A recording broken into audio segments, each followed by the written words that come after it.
आपने कभी सोचा है, जब एक औरत अपना हक मांगती है तो कानून उसके साथ होता है या समाज उसके खिलाफ?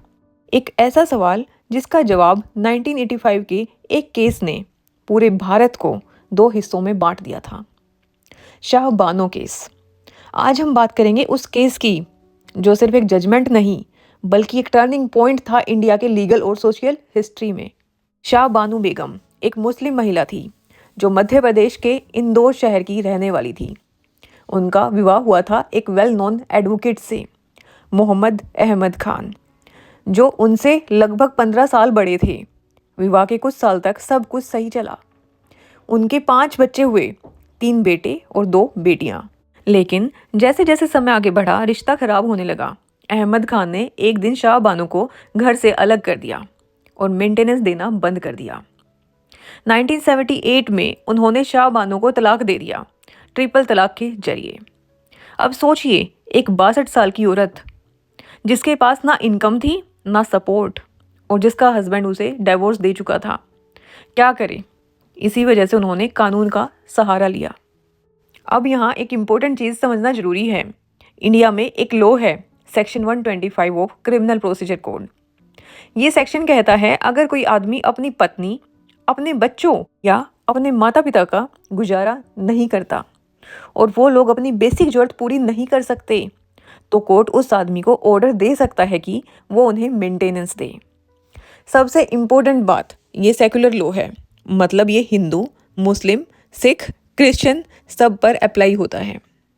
शाह बानो ने इसी कानून के तहत अपने हस्बैंड से मेंटेनेंस मांगा। उन्होंने कहा, मैं अपना गुजारा नहीं कर सकती, मुझे हक है कि मेरा एक्स हस्बैंड मुझे कुछ फाइनेंशियल हेल्प दे। उन्होंने इनिशियली 500 रुपये पर मंथ मांगा था। लोअर कोर्ट ने ₹25 पर मंथ का ऑर्डर दिया, जो आज के हिसाब से एक सिंबॉलिक अमाउंट था। और फिर कोर्ट ने अमाउंट बढ़ा दिया, ₹179 पर मंथ कर दिया। लेकिन अहमद खान ने सुप्रीम कोर्ट में अपील कर दी। उन्होंने कहा, मैं एक मुस्लिम हूँ, मेरे पर्सनल लॉ के हिसाब से तलाक के बाद मेरी जिम्मेदारी सिर्फ इद्दत पीरियड तक की है, उसके बाद की नहीं। अब यहाँ से एक बड़ा सवाल उठता है, क्या secular law personal religious law से ऊपर है? मुस्लिम पर्सनल लॉ कहता है, तलाक के बाद हस्बैंड की जिम्मेदारी सिर्फ इद्दत पीरियड तक की होती है। इद्दत एक रिलीजियस कंसेप्ट है। डिवोर्स के बाद रफली 3 महीने का समय जिसमें वाइफ रीमैरी नहीं करती। पर सेक्शन 125 सीआरपीसी कहता है, जब तक एक औरत अपने आप को फाइनेंशियली सस्टेन नहीं कर सकती, हस्बैंड को मेंटेनेंस देनी होगी। तो दोनों कानून के बीच कन्फ्लिक्ट था, religion versus equality, faith versus justice. अब बात करते हैं सुप्रीम कोर्ट के फैसले की। सुप्रीम कोर्ट ने 1985 में जजमेंट दिया और कहा, a divorced Muslim women is entitled to maintenance under section 125 CrPC if she is unable to maintain herself.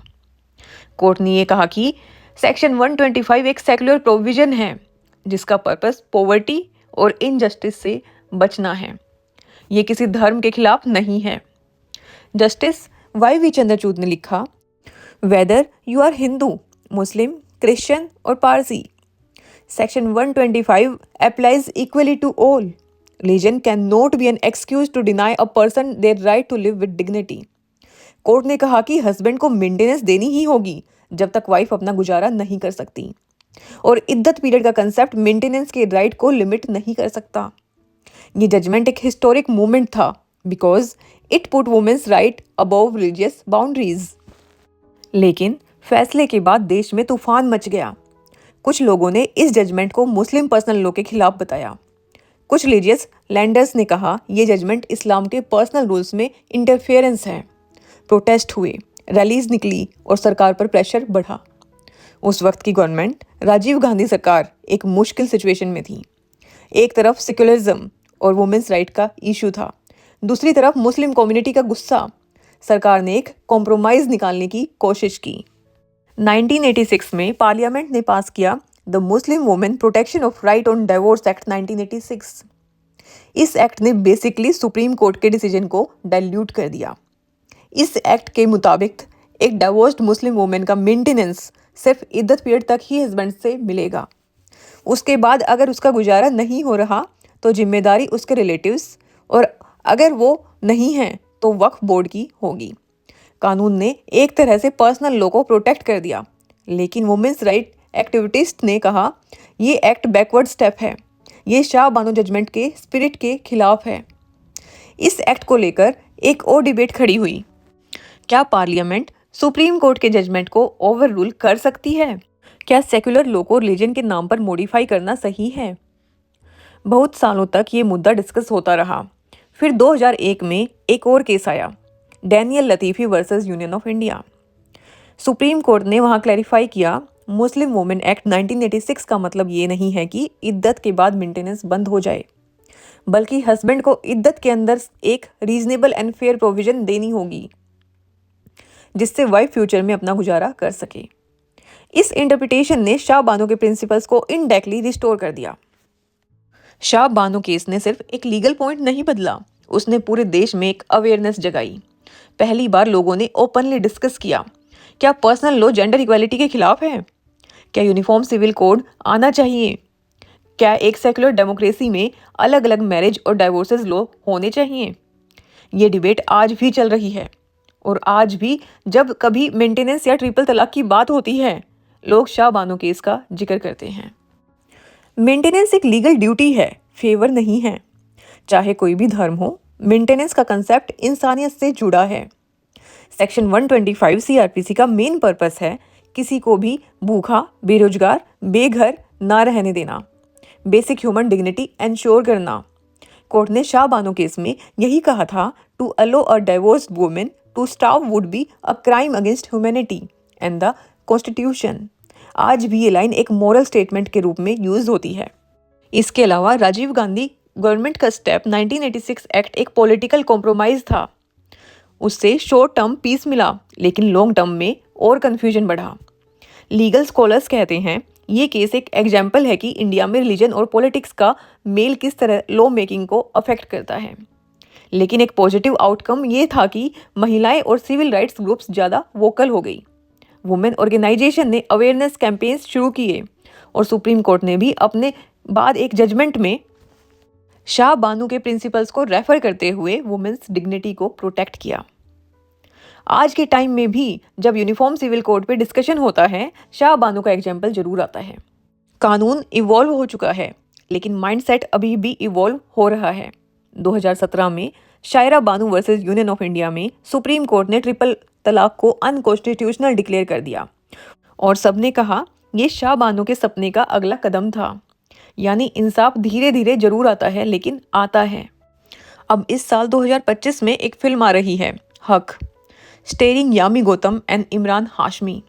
Film directly Shah Bano case से इंस्पायर्ड है। यामी एक वुमेन लॉयर का रोल कर रही है जो मेंटेनेंस और वुमेन राइट्स के लिए लड़ती है। डायरेक्टर सुप्रम एस वर्मा ने कहा कि फिल्म का मकसद सिर्फ ड्रामा नहीं है, समाज को रिफ्लेक्ट करना है। हक एक कोर्टरूम ड्रामा है, लेकिन उसके अंदर एक लार्जर थॉट छुपी है। इस फिल्म के जरिए नए जनरेशन्स को ये केस समझाने का मौका मिलेगा, कानून क्या कहता है और सोसाइटी का रिएक्शन क्या था।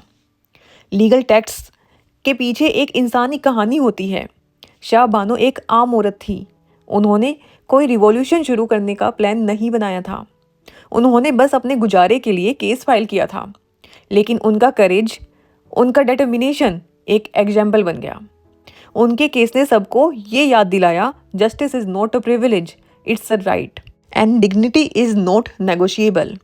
शाह बानो अपने केस के बाद स्पॉटलाइट से दूर हो गई थी, लेकिन उनका नाम अब हिस्ट्री का हिस्सा है। आज हम डिजिटल एज में हैं, अवेयरनेस ज़्यादा है, लेकिन मिस इन्फॉर्मेशन भी उतनी ही है। इसलिए क्लैरिटी बहुत ज़रूरी है। आप जब शाह बानो केस के बारे में बात करें या इस पर कंटेंट बनाएं, तो 3 चीज़ें याद रखिए। It's not about religion, it's about justice. Law सबके लिए एक समान होना चाहिए। It's about equality. मेंटेनेंस किसी फेवर का सवाल नहीं है, बेसिक सर्वाइवल का हक है। It's about courage. एक 62 साल की औरत ने एक देश को अपने कानून पर सवाल करने पर मजबूर कर दिया। ये छोटी सी बात नहीं है। तो आज हम हक जैसी फिल्मों या डिबेट्स देखते हैं। एक बार खुद से पूछिए, अगर शाह बानो आज जिंदा होती तो क्या उन्हें लगता कि उनकी लड़ाई सफल हुई? शायद वो कहती, मैं जीत गई क्योंकि मैंने सवाल उठाने की हिम्मत की। और हर वो औरत जो अपना हक मांगती है, उसका एक हिस्सा मैं हूँ। यही है शाह बानो केस का असली संदेश। कानून तभी जिंदा है जब उसे इंसान अपने जीवन से जोड़ कर रखता है, और हक तभी मिलते हैं जब कोई उसे मांगने की हिम्मत करता है। शाह बानो केस हमें सिखाता है कि कानून के शब्द इम्पोर्टेंट हैं, लेकिन उनके पीछे का इंसानियत और इंसान और भी ज़्यादा मायने रखता है। आज जब हम gender equality, uniform civil code या मेंटेनेंस जैसे इश्यूज डिस्कस करते हैं, तो हमें याद रखना चाहिए कि एक वक्त था जब एक सिंपल सी औरत ने पूरे देश का कानून हिलाकर रख दिया। That's the power of truth, that's the power of courage and that's the legacy of Shah Bano. अगर आपको ये वीडियो इन्फॉर्मेटिव लगा और आपने कुछ नया सीखा तो लाइक बटन दबाना ना भूलें। ये छोटा सा एक्शन हमारे लिए मोटिवेशन है और आपको और मीनिंगफुल कंटेंट लाते रहने में हेल्प करेगा। हम आपसे जानना चाहते हैं, आपके हिसाब से शाह बानो केस जैसे डिसीजंस आज के समाज और कानून में कितने इंपॉर्टेंट हैं। अपनी राय कमेंट में शेयर करें ताकि हम सब मिलकर इस पर डिस्कशन कर सकें। और अगर आप लीगल हिस्ट्री, सामाजिक केसेस और सिटीजन राइट्स के बारे में और वीडियोस देखना चाहते हैं तो सब्सक्राइब करके बेल आइकन दबाइए ताकि आपको हर नए वीडियो तुरंत मिले और आप हमेशा अवेयर रहें।